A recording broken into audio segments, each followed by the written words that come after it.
Om Shanti. Good morning. साकार मुरली 17 अक्टूबर 2025। बाबा का मीठा मीठा लेटर हम मीठे मीठे बच्चों के मीठे मंथन के लिए। मंथन शुरू करने से पहले प्यार के सागर से बाबा की प्रेम भरी किरणों के नीचे बैठ जाते हैं और अनुभव करते हैं कि मैं प्रेम स्वरूपात्मा हूँ, प्रेम के सागर की संतान हूँ। आज की साकार मुरली पूरी धारणा के ऊपर है। कितने दिनों से बाबा धारणाओं की मुरली चला रहा है। बाबा कहता है अगर तुम्हारा पिता सुख का सागर है तो तुम्हें भी सुख देना है, दुख नहीं दे सकते हो किसी को। हमारा ये कर्तव्य नहीं है, हमें भगवान से शिक्षा मिली हुई है। क्या शिक्षा मिली हुई है? तो पहली बात, हमारे मुख से सदैव रतन निकलनी चाहिए, पत्थर नहीं निकल सकते। पत्थर किसको बोलते निकलना, वो देखेंगे, है ना। तंग नहीं कर सकते, एक दो को आपस में भी तंग नहीं कर सकते। तंग नहीं कर सकते हैं, थोड़े दिन पहले भी कहा था। गुस्सा नहीं कर सकते हैं। क्यों नहीं कर सकते हैं? क्योंकि बाबा ने कहा असली मनुष्यों का काम है। अब और उससे इम्पोर्टेंट बात, गहरी बात बाबा कह रहे हैं, मनसा में भी किसी को दुख देने का ख्याल ना है। अब ये तो बड़ी बात है। तीसरी बात, निंदा, स्तुति, मान, अपमान सब कुछ सहन करना है। सारा खेल तो इसी का है ना कि हमको सहन करना पड़ेगा। फिर कहता है बाबा, अगर कोई कुछ बोलता है तो शांत रहना, ला नहीं लेना हाथ में। अब ये बहुत बड़ी बात है ना। तो हम चेक करें, क्या हम किसी आत्मा को 21 जन्मों के लिए सुख का वर्षा देने के निमित्त बनते हैं? चेक करना पड़ेगा ना। नफरत नहीं कर सकते हम किसी को, सबको देना है। तो ये इस पे हम देखेंगे। और बाबा ने कहा कि गंगा का बड़ा गायन है। बहुत इंपॉर्टेंट बात बाबा ने टच किया है आज। घर की चीज का इतना मान नहीं होता है। ऐसा बहुत चीजें, ये खाली एक कहावत नहीं है, एक्चुअली ऐसा होता है। दूर के ढोल सुहावने होते हैं, इसलिए बाबा कहता है कि घर में भले वो शिवलिंग रखा है लेकिन फिर वो वहां पर जाएंगे। तीसरी बात, बाबा कह रहा है हर रोज अपनी कचहरी लगाओ। कचहरी लगाओ मतलब जांच करो, चार्ट रखो। बार बार बाबा वही कह रहा है। ट्रेन में भी सर्विस करो, कल भी कहा था बाबा ने। लास्ट में फिर से साक्षात्कार होगा, साक्षात्कार के बगैर आपको सजा नहीं मिल सकती। बाबा ने यह भी कहा कि बड़ी नम्रता के साथ पेश आना चाहिए, है ना। और जब भी कभी भी कहीं अगली क्लास में जाते हैं तो बगैर रिजल्ट के तो हम जाते नहीं, तो यहाँ भी रिजल्ट के बाद ही हम जाएंगे। और आज फिर से बाबा ने संगठन के योग की महिमा की है। और श्रेष्ठ पुरुषार्थ में अगर थकावट आती है तो मतलब आलस्य है हमारे अंदर। हम शुरू करते हैं कि हमारे मुख से क्या सदैव ज्ञान रतन निकलते हैं क्या? चेक करना पड़ेगा, बगैर चेक किए तो कुछ चेंज नहीं आप कर सकते। चेक करने के लिए हमको पूरा दिन की अपनी दिनचर्या को देखना पड़ेगा। सुबह से लगाकर हम क्या क्या करते हैं। मुख से कोई ऐसे रतन तो नहीं निकलते। अब ये बहुत बड़ी बात है। बाबा तो कह रहा है मनसा में भी दुख देने का ख्याल ना है। अब मन ही मन तो लोगों के मन में क्या क्या चलता है, लोग कहेंगे मन में आता मैं पता नहीं इनका क्या कर दूं। तो हमें चेक करना है कि अगर मैं भगवान का बच्चा बना हूं, भगवान का मददगार बना हूं, तो भगवान क्या कर रहा है। भगवान किसी को दुख नहीं देता है ना, तो हम किसी को दुख देने का ख्याल भी कैसे कर सकते हैं? अब चेक करें, सच में हम मददगार हैं तो हम किसी को दुख नहीं दे सकते। देखिए, 63 जन्मों से तो हम दुख देते ही आए, एक दो में लड़ते आए, तंग करते आए, है ना। आप देखो, कोई कोई बच्चा होता है वो बहुत तंग करता है। वो आएगा घर में, पूरा घर सिर पे उठा लेगा, ये करेगा वो करेगा, इधर हल्ला मचाएगा उधर हल्ला मचाएगा। ऐसा करते हैं ना बहुत सारे लोग। अब ऐसा कौन लोग करते हैं? जिनके संस्कार ऐसे होते हैं। तो हमें ये सब चेकिंग करनी है अपनी, कि मैं किसी को दुख तो नहीं देता हूँ। देखिए, यदि मेरी वजह से सामने वाली आत्मा को जरा भी तकलीफ होती है, तो मतलब मैं दुख दे रहा हूँ उसको जाने अनजाने। अब ये दुख देने की कोई की आदत होती है। देखो कैसे हम दुख देते हैं, अब इसको आप समझना। संकल्पों की बात बाद में करते हैं, पहले कर्मों की बात करते हैं। बाबा के बच्चे भी कैसे करते हैं, दुनिया वाले भी कैसे करते हैं। अब मान लो आप सेंटर पे गए। अब सेंटर पे आपने क्या किया, उस सूर्य रखा हुआ है या नहीं, सूर्य रखा हुआ तो लाइन से रखा है। अब आपने क्या किया, इधर उधर डाल दिया। अब इधर उधर डाल दिया, लोगों को निकलने में तकलीफ हो रही है, पैरों में लोगों के चप्पलें लग रहे हैं, तो दुख दे दिए। आपको भोग प्रसाद मिला, आपने क्या किया, वो उधर डाल दिया, प्लेट इधर डाल दिया, चम्मच उधर प्लास्टिक का डाल दिया। कोई को तो उठाना पड़ेगा ना, तो दुख देगा। बाहर गए, गाड़ी लेकर के जा रहे हैं, बस 2 ही मिनट का काम है। मैं आपको बताऊं, अभी 2-3 दिन पहले, और मैं कहीं जा रहा था, अभी देखा वो भाई ने बीच में गाड़ी खड़ी कर दी, बिल्कुल। अब गाड़ी निकल नहीं सकती, ना आगे निकल सकती ना पीछे निकल सकती, और सामान ले रहे। तो क्या कहेंगे? ये सब लिखे पढ़े लोग हैं, पढ़े लिखे नहीं, लिखे पढ़े लोग हैं। तो अभी ये क्या है, दुख देना। आपको तो लगता है 30 सेकंड का काम है, 10 सेकंड का काम है। 30 सेकंड में भी किसी के इतने संकल्प चलेंगे कि आपको दुआ का अपोजिट दे करके चला जाएगा। तो हमें किसी को इस तरह भी तंग नहीं करना है। हम जाने अनजाने भी किसी को तंग कर देते हैं। रात में उठे, मान लो, जैसे बाबा के बच्चे तो 4 बजे उठते हैं, नहीं करते होंगे, बट अगर कोई करता है, आप उठे हैं, बाकी लोग तो सो रहे हैं, तो आपको खटपट खटपट नहीं करनी। कई लोगों की आदत होती, पैर से चप्पल पहने हैं, जूते पहने, आवाज निकाल के चलना। मम्मा के बारे में कहा जाता था कि वो चलती थी तो पता ही नहीं चलता था, फरिश्ते की तरह। तो ये सारी छोटी छोटी बातें बाबा हमें सिखला रहा है। तो उससे भी तंग करते हैं। कई लोग बोल से तंग कर देते हैं। कैसे तंग करते हैं बोल से?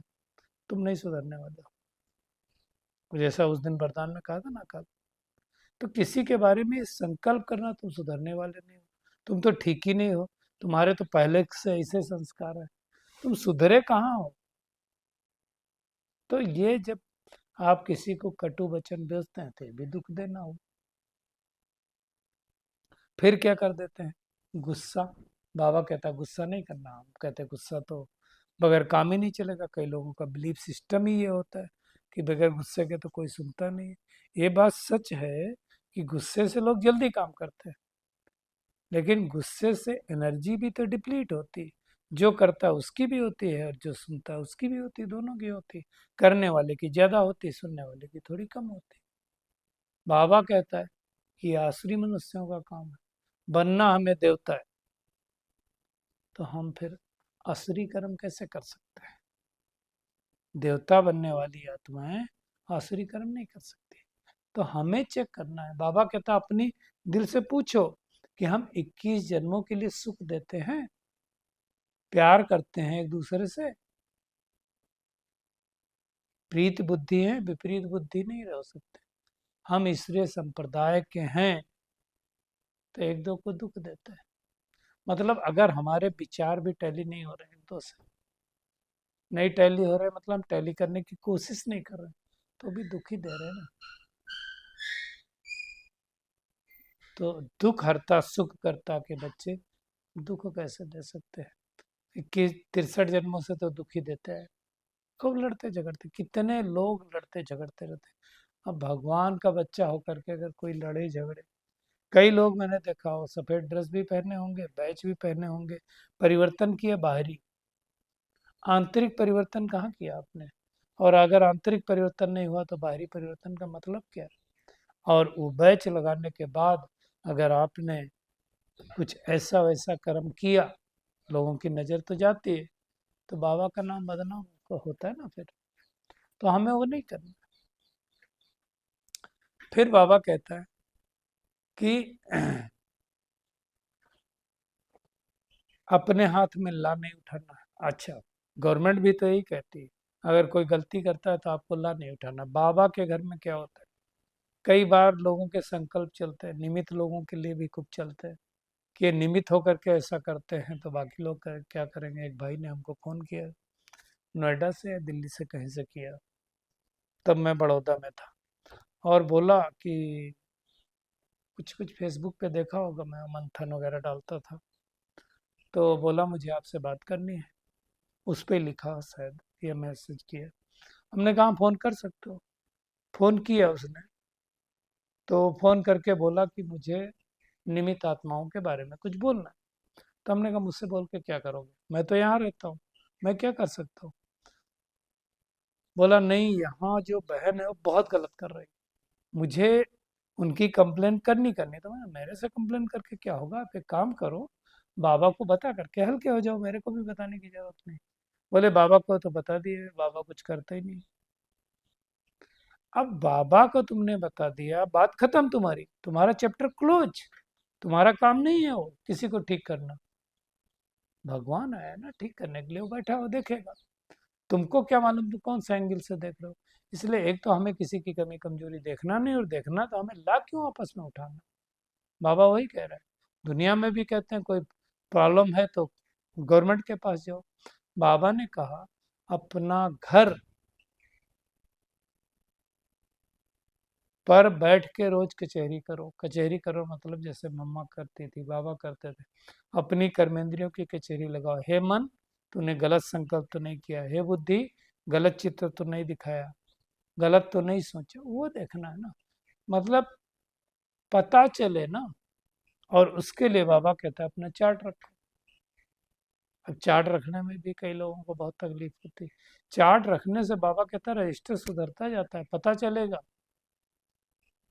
तो ये बहुत बड़ी बात है। और अगर किसी ने कुछ कहा तो बाबा कहता है शांत रहना सीख लो। शांत रहना सबसे अच्छा गुण है।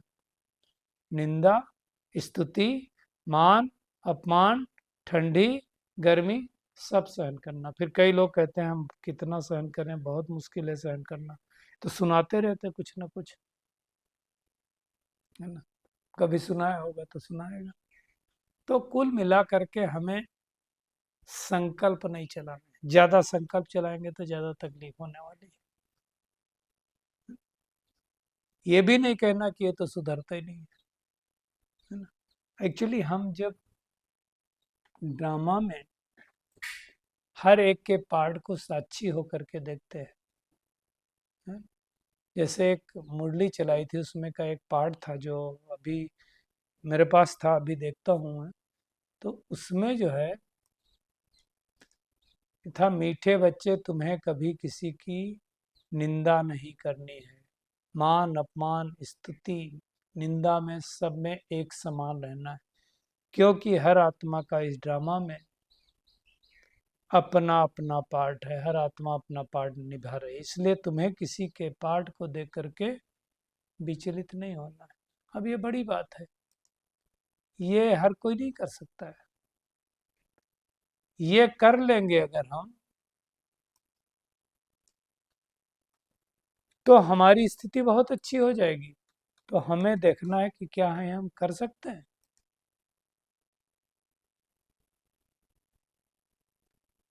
यही तो मेहनत है।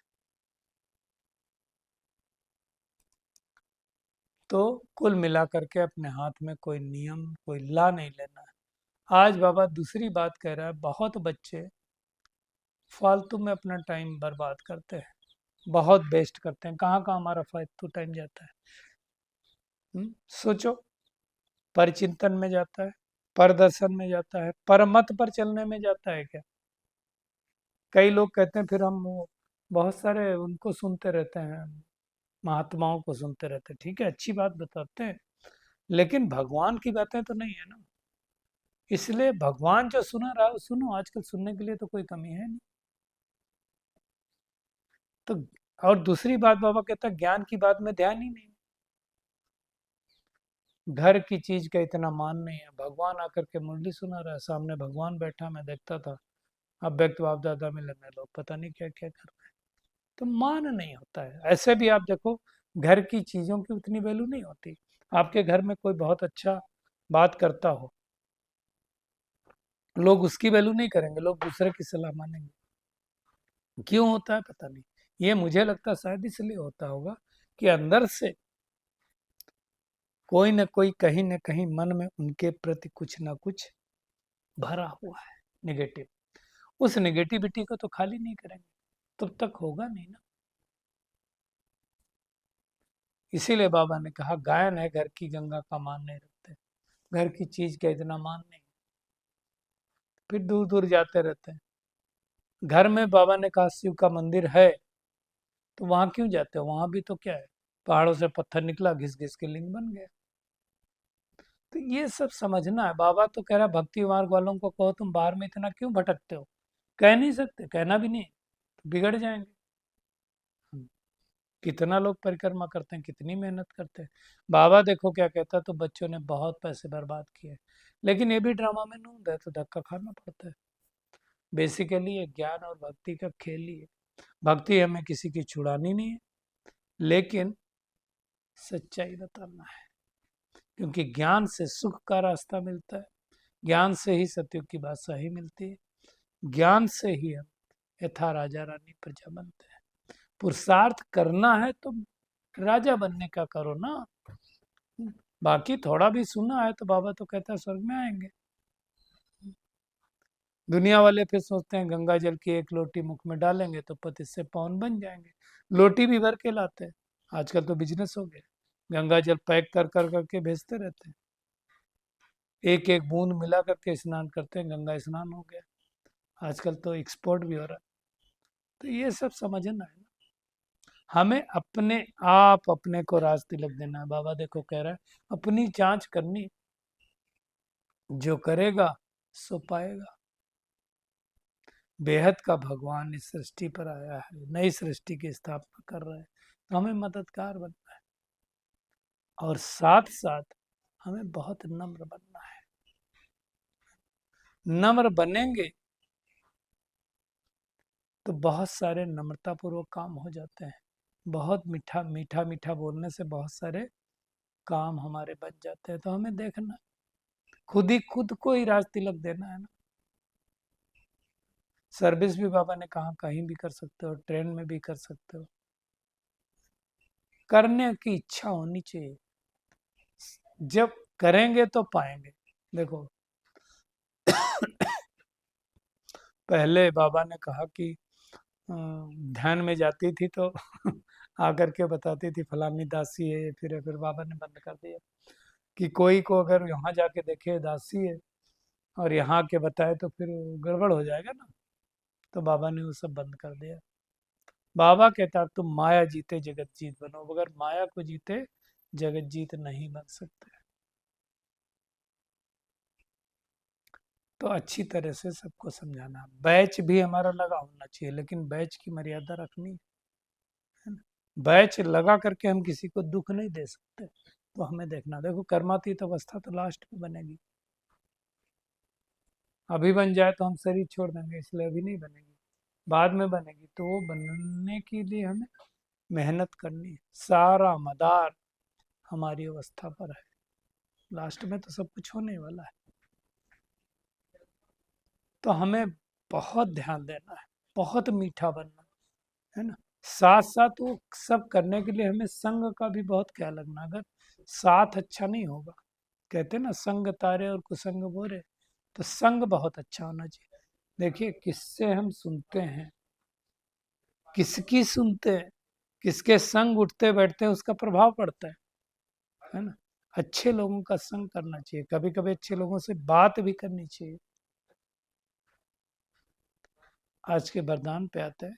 संगठित रूप में एक रस स्थिति के अभ्यास द्वारा विजय का नगाड़ा बजाने वाले एवर रेडी हो। देखो बाबा स्पष्ट रूप से कह रहा है, विजय, विश्व में विजय का नगाड़ा कब बजेगा? जब सबके एक संकल्प, सबके सारे संकल्प एक संकल्प में समा जाएं।